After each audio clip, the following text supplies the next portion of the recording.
What's up everyone, in this video I'll show you how to add your Shopify products on Facebook or how to sell your Shopify products on Facebook.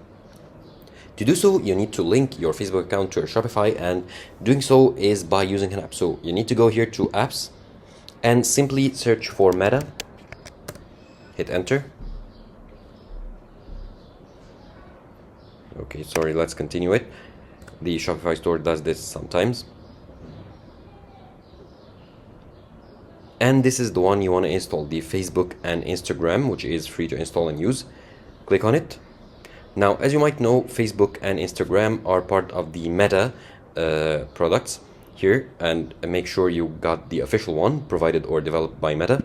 Install it and then install it once again. And one thing you need to know is you have to have pixels installed and enabled on your Facebook account in order to be able to accept products or showcase products to sell. And here it is. Now you can go ahead and proceed with the settings of the app. Let's click on get started. Connect your Facebook account to get started. It'll open up a pop-up here to connect or log into Facebook or create a new account with Facebook if you want to. And just continue with the wizard here, the setup wizard. It's pretty simple, easy, and straightforward. And once you got your Facebook account connected, you should be able to list products from your Shopify on your Facebook account.